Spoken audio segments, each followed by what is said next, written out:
દિલ્હીના સીએમ અરવિંદ કેજરીવાલ મોદી સરકાર ટેરાકાતે લઈ કીધે છે મારાંગ કંપની સ્કુઆ મોડે લાખ টাকা ট্যাক্স বাং হাতাওরিনা কাথায় লিয়ে কাদায় আর সাথে রেগেনা যারা হরকুয়া জমনুরে সরকার ট্যাক্স দো বাংই অজ আগাদায় অরবিন্দ কেজরিওয়াল সাথে তালমা সরকার ঠেনে কুকলি রাকাবা কাদায় যে তালমাওয়া কৌটি দো ওকারে চালাকানা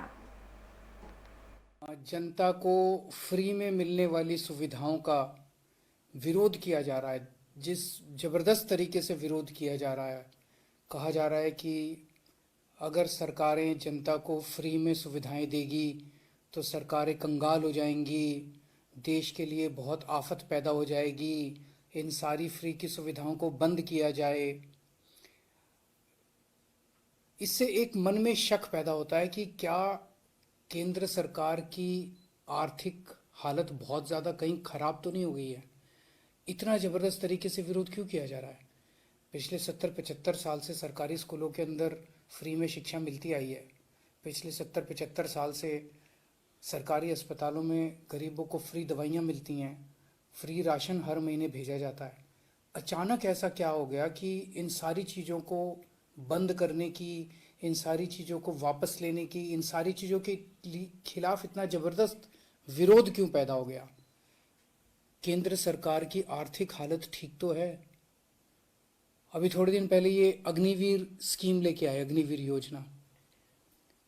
अग्निवीर योजना जब लेके आए तो कहा गया कि अग्निवीर योजना लाने की ज़रूरत इसलिए पड़ी क्योंकि सैनिकों का जो पेंशन का खर्चा है, सैनिकों का जो पेंशन का बिल है, वो इतना ज़्यादा बढ़ गया है कि केंद्र सरकार उसको बर्दाश्त नहीं कर पा रही।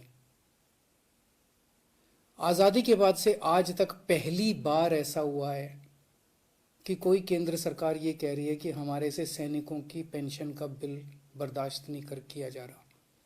आज तक कभी किसी सरकार ने ये नहीं कहा कि देश की सुरक्षा के लिए पैसे की कमी पड़ गई है। आज तक किसी सरकार ने ये नहीं कहा कि सैनिकों की पेंशन का पैसा हम नहीं दे पा रहे हैं। सैनिकों को पेंशन दे के हम एहसान नहीं करते। सैनिक हमारे ऊपर एहसान करते हैं जब वो बॉर्डर के ऊपर अपनी जान दांव पे लगाते हैं।